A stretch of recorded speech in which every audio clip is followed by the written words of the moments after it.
ప్రభునందు ప్రియమైన దేవుని సంగమా, దైవ జనాంగమా, మన రక్షకుడైన యేసుక్రీస్తు ప్రభు వారి ఉన్నతమైన నామంలో ఈ టీవీ కార్యక్రమాన్ని వీక్షిస్తున్న మీ అందరికీ నా హృదయపూర్వకమైన వందనాలు తెలియజేస్తున్నాను. అంత బాగున్నారు కదండి, చాలా సంతోషం.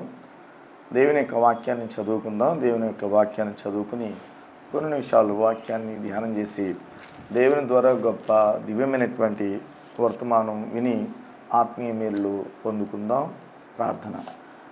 సకల ఆశీర్వాదములకు కారణభూతుడు అయిన మా పరలోకపు తండ్రి, నీ పరిశుద్ధ నామమునకు వందనాలు. ఇప్పటి వరకు నీ కృపగల హస్తపు నీడలో మమ్మల్ని కాపాడి సంరక్షించి మా జీవితంలో మరొక రోజు మా ముందు ఉంచి ఈ యొక్క సమయమందు నీ వాక్యాన్ని చదివి ధ్యానం చేస్తుండగా పరిశుద్ధాత్మ దేవ మీరే మాకు బోధకుడివై ఉండి మాకు బోధించి మమ్మల్ని ఆత్మీయంగా స్థిరపరిచి బలపరిచి నీ రాజ్య వారసత్వాన్ని కలిగి ఉండే పరిశుద్ధమైన సిద్ధపాటు కలిగినటువంటి జీవితాలు మా అందరికీ దయచేయమని టీవీ వీక్షిస్తున్న ప్రతి ఒక్క బిడ్డ పట్ల కృప చూపి అత్యున్నతమైనటువంటి ఆశీర్వాదంతో నీ కృప దయచేసి నడిపించమని యేసునామమున అడిగి వేడుకుని ప్రార్థన చేస్తున్నాను మా పరమ తండ్రి, ఆమేన్.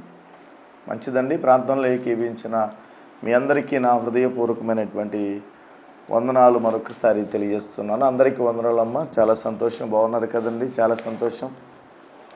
శిలువ సజీవ స్వరం అనే టీవీ కార్యక్రమం వీక్షిస్తూ దేవుని యొక్క కృపలో వాక్యాన్ని చదువుతూ వాక్యపు నామంలో ప్రార్థన చేస్తూ అద్భుతమైనటువంటి ఆత్మీయతల్లో ముందుకు కొనసాగుతున్న దాన్ని బట్టి నేను ఎంతగానో దేవుని స్తుతిస్తూ నేను సంతోషిస్తూ దేవుని యొక్క నిత్యమైనటువంటి కృపా వాత్సల్యతలో ముందుకు వెళ్తున్న కాలక్రమంలో మరొకసారి మీతో కలిసి వాక్యాన్ని ధ్యానం చేసే గొప్ప సమయం దేవుడు నాకు ఇచ్చాడు. పరిశుద్ధ గ్రంథం నుండి వాక్యం చదువుకుందాం ప్రియులారా.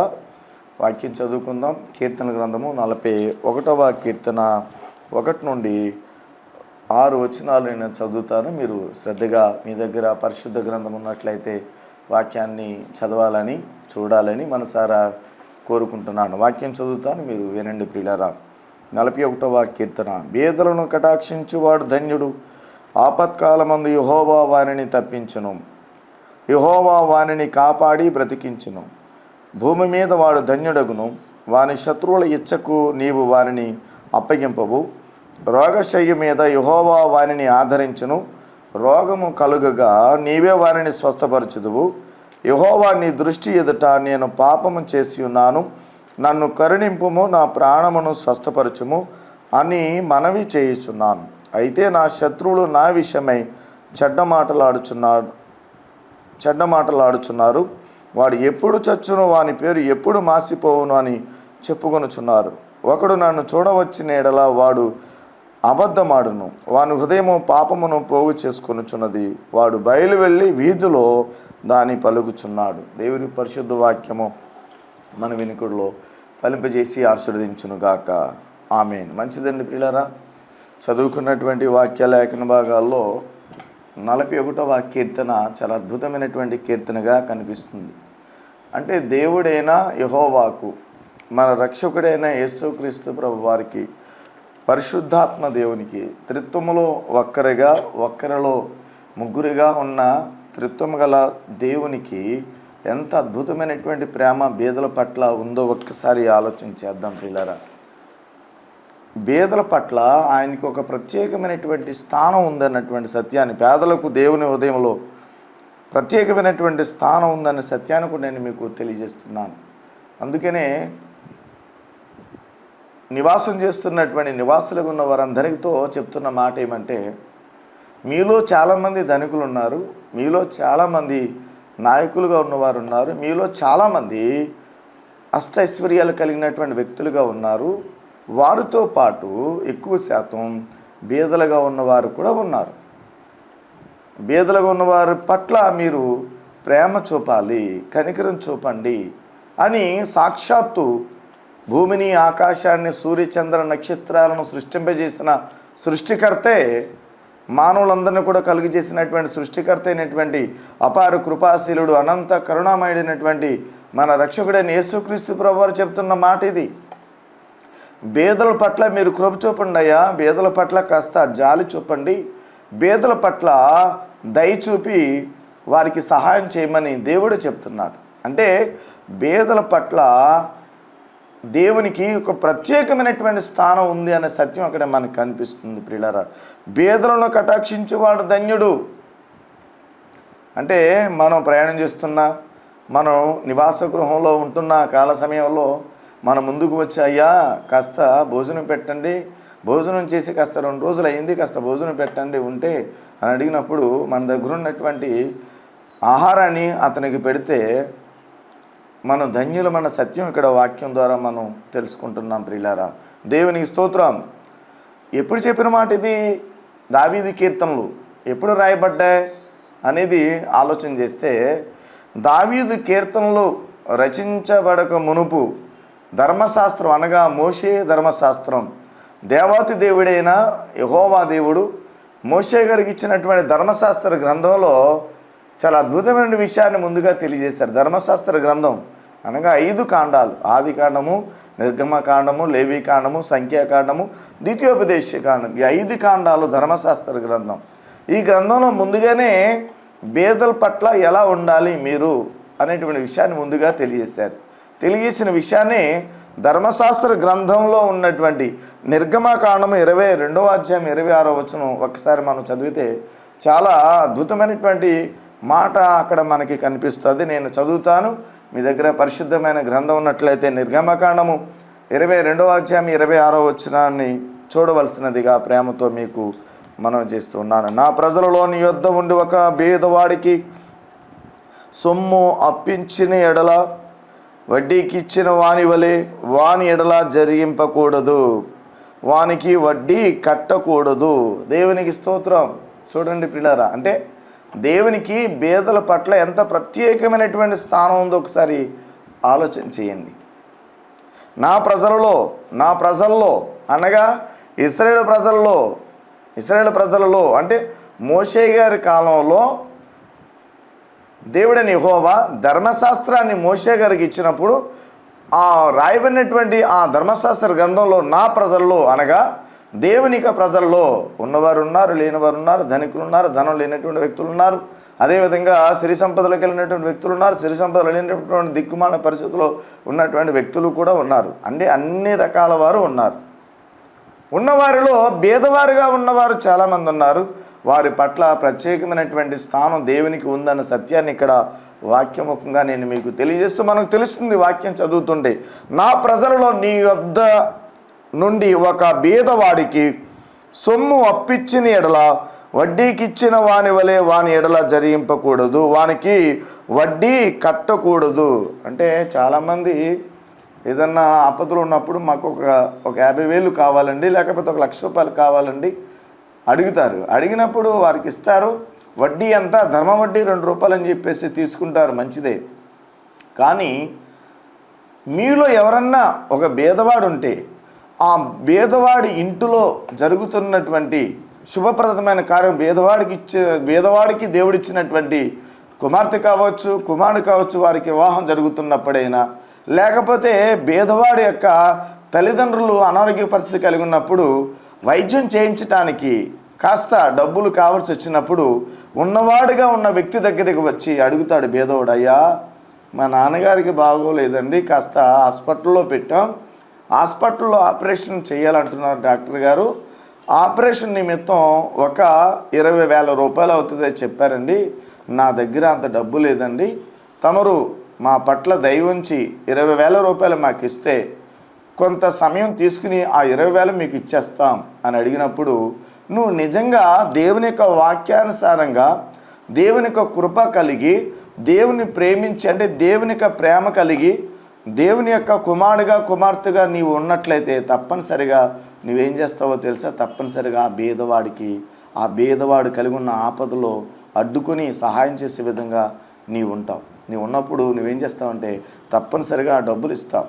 డబ్బులు ఇచ్చిన తర్వాత ఆ డబ్బులకి నువ్వు వడ్డీ కట్టకూడదు. దేవునికి వాక్యం తెలుసు, దేవునికి ధర్మశాస్త్ర గ్రంథంలో ఉన్నటువంటి వాక్యాలన్నీ కూడా నువ్వు చదువుతున్నా, వింటున్నా, బోధిస్తున్నా, అన్నీ చేస్తున్నావు. కానీ నీకన్నా తక్కువ స్థాయిలో బేదవాడిగా బలహీనుడిగా ఉన్న వ్యక్తికి నీవు డబ్బులు ఇచ్చినప్పుడు, ఆపద నిమిత్తం వాడికి సహాయపడినప్పుడు, వాడికి మిగతా వారికి ఉన్నవారికి కూడా డబ్బులు ఇస్తా నీవు. లక్షాధికారులుగా ఉన్నవారికి నువ్వు అప్పిస్తావు, వడ్డీ తీసుకో, తప్పలేదు, ధర్మ వడ్డీ తీసుకో. కానీ పేదవాడికి ఇచ్చినప్పుడు మాత్రం నువ్వేం చేయాలంటే వాడికి వడ్డీ కట్టకూడదు, వడ్డీ తీసుకోకూడదు. ఆ వ్యక్తి ద్వారా నువ్వు ఎంతైతే ఇచ్చావో అంతే, 2 నెలలు ఇవ్వచ్చు, 3 నెలలు ఇవ్వచ్చు, 6 మాసాలు ఇవ్వచ్చు, ఇచ్చినప్పుడు నువ్వు తీసుకోవాలి. అది దేవుని యొక్క కట్టడ, దేవుని యొక్క వాక్యం చెప్తున్నది. నేను మీకు తెలియజేస్తున్నాను. ఇప్పుడు ఇచ్చినప్పుడు అంటే 10 సంవత్సరాలు అయిన తర్వాత ఇస్తాడు, అప్పుడు వరకు నేను ఎలా ఆగుతానని అనొచ్చు నువ్వు.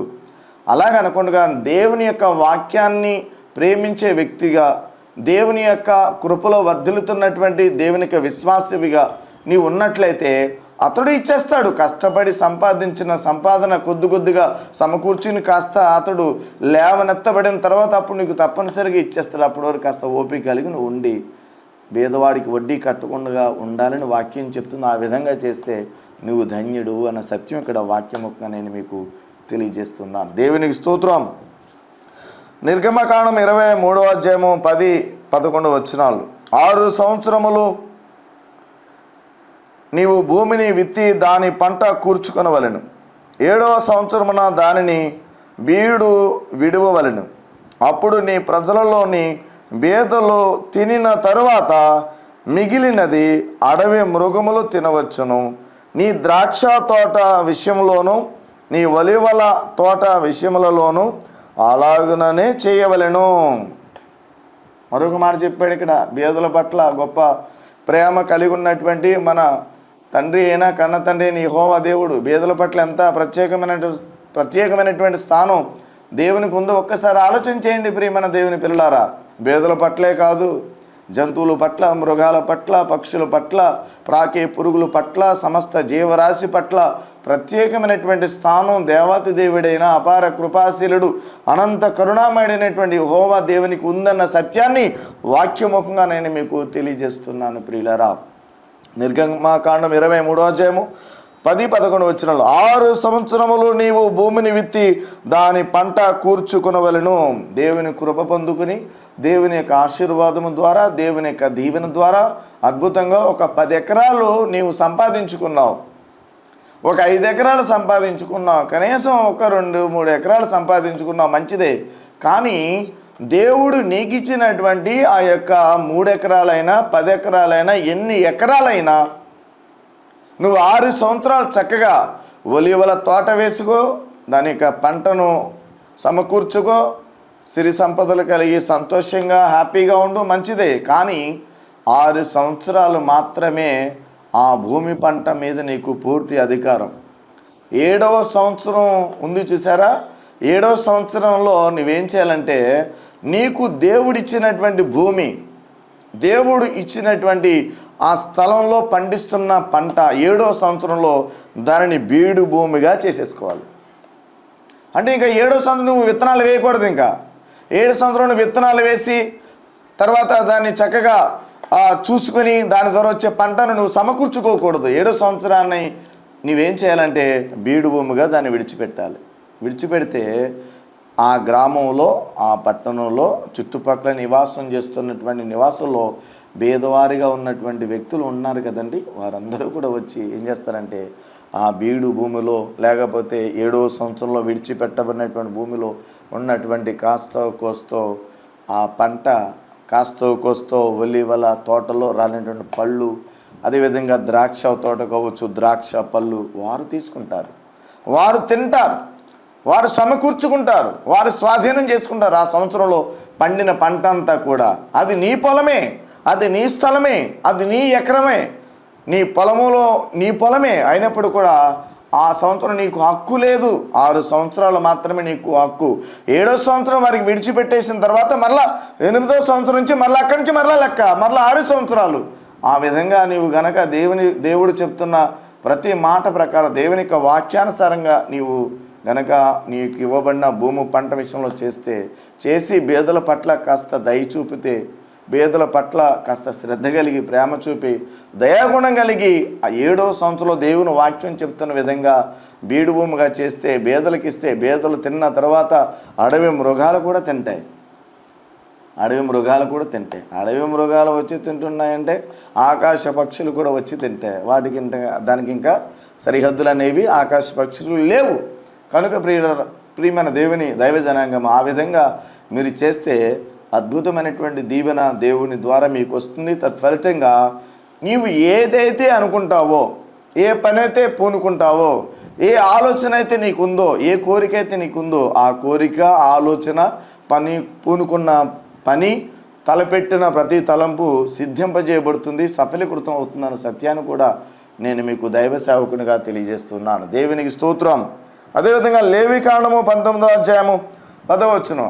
ఇదంతా కూడా కేవలం బేదల పట్ల దేవుడు కలిగి ఉన్నటువంటి ప్రత్యేకమైనటువంటి స్థానం, ప్రత్యేకమైనటువంటి ప్రేమ అనేది ఇక్కడ ఈ వాక్యాల్లో మనకి కనిపిస్తుంది. ప్రియమైన దేవుని పిల్లలారా, దేవునికి స్తోత్రం. లేవికాండము 19వ అధ్యాయము 10వ వచనం. నీ ఫల వృక్షముల తోటలో రాలిన పండ్లను ఏరుకొనకూడదు,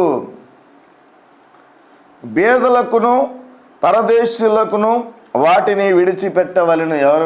ఎవరికి విడిచిపెట్టాలి? పరదేశులకి, బేదలకి విడిచిపెట్టాలి. ఎన్నో సంవత్సరంలో? 7వ సంవత్సరంలో. 7వ సంవత్సరంలో మొత్తం ఇది ఆ భూమిలో పండిన పంట, భూమిలో పండినటువంటి పళ్ళు, ఆ భూమిలో పండినటువంటి ప్రతీది కూడా, ఫలాలన్నీ కూడా అవి నీకు సంబంధం లేదు, నీవు తీసుకోకూడదు. అవన్నీ కూడా బేదలకు, పరదేశులకి ఇవ్వాలి. వారు తీసుకున్న తర్వాత అడవి మృగాలు కూడా వచ్చి వాటిని తింటే విడిచిపెట్టేవాళ్ళంతే. మరలా 8వ సంవత్సరంలో నీకు ప్రారంభం అవుద్ది. అప్పటి నుంచి మరలా యథావిధిగా నీవు చక్కగా విత్తనాలు వేసుకొని చక్కగా పంటను గురించి చాలా శ్రద్ధగా చూసి పంటను సమకూర్చుని అద్భుతమైనటువంటి రీతిలో సిరి సంపదలు కలిగి సంతోషంగా ఆనందంగా నువ్వు జీవించవచ్చు. దేవునికి స్తోత్రం. తర్వాత సామెతల గ్రంథము 14వ అధ్యాయం 21వ వచనం. సామెతల గ్రంథము 14వ అధ్యాయం 21వ వచనం. తన పొరుగు వాడిని తిరస్కరించేవాడు, పాపము చేయవాడు, బేదలను కటాక్షించేవాడు ధన్యుడు. బేదలను కటాక్షించేవాడు ధన్యుడు. పొరుగువాడిని తిరస్కరించేవాడు, పాపము చేయవాడు. కొంతమంది తెలుసో తెలియక మొత్తానికి తిరస్కరిస్తారు. పొరుగువాడిని చూడగానే వాడు నీ దగ్గరకు వచ్చి, అయ్యా కాస్త భోజనానికి కాస్త డబ్బులు ఇవ్వండి, లేకపోతే నాకు కాస్త ఆపద ఉందని ఆపద తీర్చిపెట్టడానికి కాస్త మీరు సహాయం చేయండి అని చెప్పేసి అడిగినప్పుడు వాడిని ఏం చేస్తారు? తిరస్కరిస్తారు. అది కాకుండా ఎవరైనా పొరుగువారుగా ఉన్న వ్యక్తులు నీ దగ్గరకు వచ్చి అడిగినా అడగకపోయినా పొరుగువారు కలిగి ఉన్నటువంటి దీనస్థితిని చూసి, లేకపోతే వాడు కలిగి ఉన్నటువంటి దుర్బలమైనటువంటి పరిస్థితిని చూసి, వాడు కలిగి ఉన్నటువంటి అంగవైకల్యాన్ని చూసి, వాడు కలిగి ఉన్నటువంటి నీచాది ఒక రకమైనటువంటి ధనం నీకు కనిపించినప్పుడు వారిని ఏం చేస్తారంటే మీరు తిరస్కరిస్తారు. అలా తిరస్కరించకూడదు. నిన్ను నిర్మాణం చేసిన దేవుడు, నిన్ను తల్లి గర్భంలో రూపించిన దేవుడు, నిన్ను తల్లి గర్భంలో నీ యొక్క అవయవ నిర్మాణం చేసినటువంటి దేవుడు, అదేవిధంగా తల్లి గర్భము నుండి నిన్ను బయటికి రప్పించిన దేవుడు, అదే రీతిగా అతన్ని కూడా అవయవ నిర్మాణం సరిగ్గా లేకపోయినా, ఒక్కొక్కసారి బలహీనమైన పరిస్థితి కలిగి ఉన్నా, అతడు ఆ విధంగా ఉన్నప్పుడు అతన్ని చూసి నీవు ఎట్టి పరిస్థితులను కూడా నీవు ఆ వ్యక్తిని తిరస్కరించకూడదు అన్న సత్యాన్ని వాక్యముఖంగా నేను మీకు తెలియజేస్తున్నాను. అదే కాకుండా తిరస్కరించకుండా బేదల పట్ల కరుణ చూపి, కృప చూపి వారికి సహాయం చేస్తే అద్భుతమైన రీతిలో దేవుడు నిన్ను దీవిస్తాడు, ఆశీర్వదిస్తాడు అన్న సత్యాన్ని కూడా నేను మీకు తెలియజేస్తున్నాను. లూకాసు వార్త 6వ అధ్యాయము 20వ వచనాన్ని చూస్తే, ప్రియమైన దేవుని దైవ జనాంగమా, అంతటా ఆయన తన శిష్యుల తట్టు పారచూచి ఇట్లనెను, బేదలైన మీరు ధన్యులు, దేవుని రాజ్యం మీది. ఎంత అద్భుతమైన విషయం చూడండి. ప్రియమైన దైవ జనాంగమా, దేవుని పిల్లలారా, వినండి బాగా. మీరు సిరి సంపదలు కలిగి ఉండే వారిగా ఉండొచ్చు, ఒక నాయకత్వమైనటువంటి స్థితి కలిగి ఉండొచ్చు, లేకపోతే అద్భుతమైనటువంటి గొప్ప ఉన్నతమైనటువంటి స్థితి స్థాయి కలిగి ఉన్నటువంటి భక్తులుగా మీరు ఉండొచ్చు. కానీ ఎంత భక్తులుగా, ఎంత స్థితి స్తోమత కలిగి ఉన్నప్పటికీ మీ దగ్గర, మీకు దూరంగా, మీకు పొరుగువారుగా ఉన్నవారు బేదవారుగా ఉన్నప్పుడు వారి పట్ల మీరు దయా కరుణ చూపాలి. చూపితే మీరు ధన్యులు. దయా, జాలి, కరుణ చూపి వారికి సహాయం చేస్తే మంచిది. చెయ్యలేకపోతే అది మీకు ధన్యత కాదన్న సత్యాన్ని కూడా మీకు తెలియజేస్తున్నాను. బేదల గురించి ప్రత్యేకమైన స్థానం దేవునికి ఉంది అని చెప్పడానికి గల ముఖ్యమైన కారణం ఏంటంటే, ప్రియులరా, ఈ లోకంలో ఎంతకాలం బ్రతుకుతాం మనం? 60-70 సంవత్సరాలు, అధిక బలం ఉంటే 80 సంవత్సరాలు. అది కూడా నమ్మకం లేనటువంటి పరిస్థితి. ఎప్పుడు ఈ యొక్క ప్రాణం పోతుందో ఎవరికి తెలియనటువంటి పరిస్థితి. అటువంటి పరిస్థితుల్లో మన జీవితాన్ని మనం జీవిస్తున్నాం. ఆవిరి వంటిది మన జీవితం, నీటి చుక్క వంటిది మన జీవితం, తామరాకు మీద నీటి చుక్క లాంటిది మన జీవితం. అటువంటి జీవితం కోసం మనం ఏవేవో ఆలోచనలు కలిగి దేవుని యొక్క వాక్యం చెప్తున్న విధంగా పేదల పట్ల దయా, కరుణ, జాలి చూపకుండా మన జీవితాన్ని జీవిస్తే కనుక అసలైన జీవితం, అసలైనటువంటి శాశ్వతమైన జీవితం, అసలైనటువంటి ఉన్నతమైన మహామహిమ లోకంలో జీవించే జీవితాన్ని జీవించకుండా కోల్పోతాం. దేవుని వాక్యం చెప్తున్న విధంగా పేదల పట్ల కరుణ, కృప, జాలి చూపకపోతే కనుక, చూపితే ధన్యులు. ఇంకా పేదల పట్ల ప్రత్యేకమైనటువంటి శ్రద్ధ చూపటానికి గల కారణం ఏంటంటే, ప్రియమైన దేవుని పిల్లారా, వాళ్ళు పేదల పట్ల దేవుడు కలిగిన గొప్ప ప్రత్యేకమైన శ్రద్ధ ఏంటో చెప్పమంటారా? లూకా సువార్త 6:20 అంతటా ఆయన తన శిష్యుల తట్టు పారచూచి ఇట్లనెను, పేదలైన మీరు ధన్యులు, పేదలైన మీరు ధన్యులయ్యా, పరలోక రాజ్యం మీది అన్నారు. అంటే పరలోక రాజ్యం ఎక్కువ శాతం ఎవరు వెళతారు? పేదలుగా ఉన్నవారు. తినటానికి సరైన ఆహారం ఉండదు, త్రాగటానికి మంచి నీళ్లు కూడా ఉండనటువంటి పరిస్థితి, ఒక్కోసారి ధరించుకోవడానికి మంచి వస్త్రాలు లేనటువంటి పరిస్థితి, వారి నివాసం చేస్తున్నటువంటి నివాస గృహాలు సరిగ్గా లేనటువంటి పరిస్థితి. వర్షం వచ్చిందనుకోండి, వర్షాన్ని కూడా తడిచిపోతారు. ఒక్కోసారి నివాసాలే ఉండవు, వారికి ఇల్లు ఉండవు, ఏముండవు. ఆ మార్కెట్ యార్డుల్లో అరుగుల మీద షట్టర్ల దగ్గర అక్కడక్కడ పడుకుంటారు. ఎవరైనా పెడితే తింటారు, లేకపోతే అడిగి తింటారు. ఇస్తే దయ చూపితే తింటారు, లేకపోతే పస్తులు ఉంటారు. సరైన వస్త్రాలు ఉండవు, సరైనటువంటి నీరు త్రాగటానికి ఉండదు, నివాసం ఉండడానికి సరైన నివాస యోగ్యమైనటువంటి ఆ యొక్క ఇల్లు కూడా ఉండవు. అటువంటి పరిస్థితుల్లో వారి జీవితాన్ని జీవిస్తారు. అందుచేత వారి పట్ల ఈ లోకములు ఎవరైతే ఉన్నవారిగా ధన సమృద్ధి కలిగి ఉన్నటువంటి వ్యక్తులకు చెప్తున్న మాట, దేవుని మాట ఏమంటే, వారి పట్ల దయ చూపండి, వారికి ఆహారాన్ని పెట్టండి, వారికి కాస్త మంచినీళ్ళు ఇవ్వండి, వారికి వస్త్రాలు ఇవ్వండి, వారి నివాసం ఉండటానికి కనీసం ఒక రోజైనా నివాసం ఉండటానికి స్థలం ఇవ్వండి. వారికి ఏదైనా అనారోగ్యం వస్తే కనుక, అనారోగ్యం కలిగితే కనుక ఆరోగ్యం పరచబడే విధంగా మీకున్న స్థాయిని బట్టి కాస్త వైద్యం చేయించండి. అలా చేస్తే దేవుడు మిమ్మల్ని దీవిస్తాడు. ఎందుకంటే దేవుని వాక్యం చెప్తుందని దేవుడు చెప్తున్నాడు. ఏమని? నిన్ను కలుగు చేసినవాడు వాడిని కూడా కలుగు చేశాడు. నిన్ను తల్లి గర్భం నుంచి బయటికి రప్పించిన దేవుడు వాడిని కూడా తల్లి గర్భం నుండి బయటికి రప్పించాడు. నీకు ప్రాణవాయువునిచ్చిన దేవుడు అతడికి కూడా ప్రాణవాయువునిచ్చాడు. సూర్యుడి ద్వారా వస్తున్నటువంటి వెలుగు, కాంతి ఏదైతే ఉందో నీకు అతనికి సమమే. అదేవిధంగా నీరు సమం, వాతావరణం సమము, గాలి సమం, అన్నీ సమానంగానే ఇస్తున్నాడు. కానీ నీకు అతనికన్నా నీకు కాస్త ధనాభివృద్ధి కలిగజేస్తాడు. అది దేవుని యొక్క చిత్తాన్ని బట్టే, దేవుని కృప వల్లనే నీకు కలిగి ఉన్నావు అటువంటి స్థితి. అటువంటి కలిగి ఉన్నప్పుడు, ఆ విధమైన స్థితి నువ్వు కలిగి ఉన్నప్పుడు దేవుడు చెప్తున్న మాట ప్రకారం నువ్వు జీవిస్తే నువ్వు ధన్యుడు. ఒకవేళ లేకపోతే కనుక ధన్యమైనటువంటి పరిస్థితి నువ్వు కలిగి ఉండేవాడు కావు. ఇక్కడ బేదల గురించి చెప్తున్న మాట, శిష్యుల వైపు చూసి, బేదలైన మీరు ధన్యులు, పరలోక రాజ్యం మీది.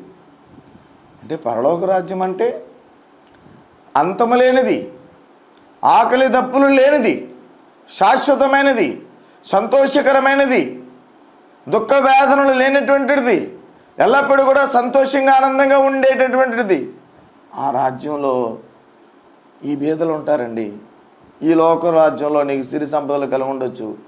నీ కలిగి ఉన్న సిరి సంపదలు, కలిగి ఉన్నటువంటి ధనధాన్యాలు, కలిగి ఉన్నటువంటి నాయకత్వం, కలిగి ఉన్నటువంటి అధికారం, కలిగి ఉన్నటువంటి గొప్ప అష్టైశ్వర్యాలు కలిగి ఉన్నప్పటికీ కూడా వీటి ద్వారా నువ్వు దేవుని యొక్క రాజ్యంలో వెళ్ళలేవు. దేవుడు చెప్తున్న వాక్యం ప్రకారం బేదల పట్ల నీవు గనక జాలి చూపి వారికి సహాయం చేస్తే అద్భుతమైన ఆశ్చర్యకరమైన రీతిలో నీకు కూడా అక్కడికి వెళ్ళే అవకాశం ఉంటుంది. అంటే బేదలైన వారందరూ కూడా పరలోక రాజ్యం, ధనవంతులుగా, కోటీశ్వరులుగా, లక్షాధికారులుగా ఉన్నటువంటి వ్యక్తులందరూ కూడా నిత్య నరకాగ్ని వెళ్ళిపోతారని నేను చెప్పటం లేదు. నువ్వు ధనవంతుడిగా, కోటీశ్వరుడిగా ఉన్నప్పుడు దేవుని వాక్యం చెప్తుంది, బేదల పట్ల నువ్వు కృప చూపి, కరుణ చూపి వారికి సహాయం చేయమని చెప్పినప్పుడు నీకు దేవుడిచ్చిన ఆ యొక్క ధనంలో కాస్తో కోస్తో వాడికి సహాయం చేస్తే నీకు కూడా అవకాశం ఉంటుంది. లేకపోతే కనుక నీకు ఎట్టి పరిస్థితుల్లో కూడా అవకాశం ఉండనగాక ఉండదు. నీకు ధనాన్ని ఇచ్చాడు, ధనాన్ని సంపాదించు. ఎలా సంపాదించావు? దేవుని కృప వల్ల, దేవుని దీవెన ద్వారా నీకు గొప్ప ఉన్నతమైనటువంటి ఆశీర్వాద బలంతో నువ్వు పొలాలు, స్థలాలు అన్నీ కలిగి ఉన్నావు. పొలం కలిగి ఉన్నప్పుడు ఆ పొలం పంట ఇశ్రాయేలుడిగా ఉన్నటువంటి నీవు, దేవుని వాక్యం తెలుసుకున్నటువంటి నీవు 6 సంవత్సరాలు మాత్రమే నీకు ఆ యొక్క పొలం మీద, ఆ యొక్క తోటల మీద అధికారం. 7వ సంవత్సరం వచ్చేటప్పటికి ఆ పొలం మీద, ఆ తోట మీద నీకు అధికారం లేదు. పండిన పంట అంతా కూడా ఎవరికి ఇవ్వాలి? బీదలకు ఇస్తే నువ్వు ధన్యుడు.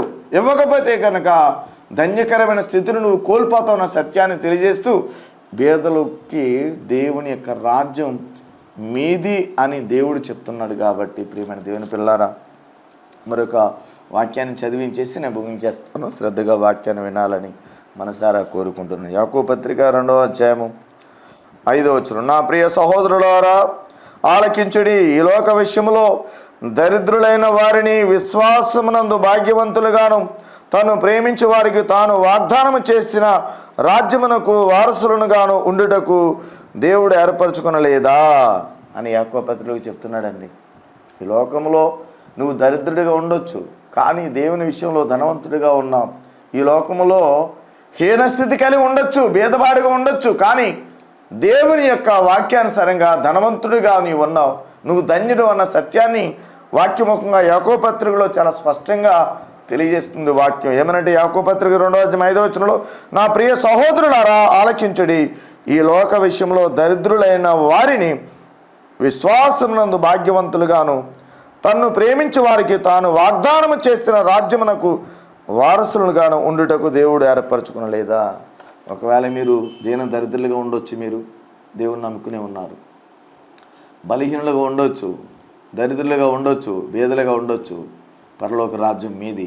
నీ బాధపడొద్దమ్మా. ఈ లోకంలో ధనవంతుడైనా, కోటీశ్వరుడైనా, గొప్ప అధికారం కలిగిన వ్యక్తి అయినా ఎంతకాలం బ్రతుకుతాడు? 60-70 సంవత్సరాలు అధిక బలం ఉంటే 80 సంవత్సరాలు బతుకుతాడు. ఈ 80 సంవత్సరాల లోపల దేవుని యొక్క వాక్యానుసారంగా జీవితాన్ని జీవించే క్రమంలో ఆ బిడ్డ కనుక ఉంటే అతడు ధన్యుడు అవుతాడు. ఒకవేళ దేవుని యొక్క వాక్యానుసారంగా కాకుండా, వాక్యం చెప్తున్న విధంగా ఈ బేదల పట్ల కరుణ చూపకుండా ఉంటే కనుక అన్యుడిగా ఉంటాడు. ఈ లోకంలోనే వాడి జీవితం అయిపోయిన తర్వాత నిత్య నరకాగ్నికి వెళ్తారు. నువ్వు బేదలుగా ఉన్నావు, దరిద్రుడిగా ఉన్నావు, హీన స్థితిలో ఉన్నావు, అయినప్పుడు కూడా దేవుని యొక్క వాక్యం ప్రకారం నువ్వు ధనవంతుడిగా ఉన్నావు. కాబట్టి దేవుని యొక్క రాజ్యాన్ని స్వతంత్రించుకుని దేవుని యొక్క రాజ్యంలో శాశ్వత కాలం దేవునితో ఉండే గొప్ప ధన్యత కలిగి ఉన్నావు. కాబట్టి నువ్వు ధన్యుడు అన్న సత్యాన్ని తెలియజేస్తూ ఏమీ లేదని బాధపడకుండా దేవుడు నాకు తోడుగా ఉన్నాడని ధైర్యం తెచ్చుకుని ముందుకు కొనసాగాలని మనసారా కోరుకుంటూ ఈ కొద్ది మాటలు ముగిస్తున్నాను. అటు కృప దేవుడు మీకు దయచేసి నడిపించునుగాక. ఆమేన్. చిన్న ప్రార్థన. ప్రేమ నమ్మకం వల్ల మా పరలోకపు తండ్రి, నీ పరిశుద్ధ నామమునకు వందనాలు. వాక్యం వినని బిడ్డలను దీవించండి. ఒక బీదలుగా, దీన దరిద్రులుగా ఉండొచ్చు, అయినా మీరు ఈ లోకంలో దీన దరిద్రత హీనులుగా, ఏమీ లేని వారిగా ఉన్నప్పటికీ మీరు దేవుని యొక్క రాజ్యాన్ని స్వతంత్రించుకునే స్థితి కలిగి ఉన్నారు. ఆ రాజ్యము శాశ్వత కాలం ఉంటుంది. ఈ లోకరాజ్యం శాశ్వత కాలము కాదు అన్న సత్యాన్ని బిడ్డలు తెలుసుకుని నీ చిత్తములో వర్ధిల్లే నీ దివ్యమైనటువంటి రాజ్యాన్ని స్వతంత్రించుకునే కృప దయచేసి వినిన వాక్యాన్ని ఆయన వారి హృదయాల్లో ముద్రించి దాని ప్రకారం జీవించే కృప దయచేయమని యేసునామమున అడిగి వేడుకుని ప్రార్థన చేస్తున్నాను మా తండ్రి. ఆమేన్. త్రియేక దేవుని దీవెన కుటుంబాలకు తోడే నేడే సంరక్షించి నడిపించునుగాక. ఆమేన్. అందరికీ వందనాలండి.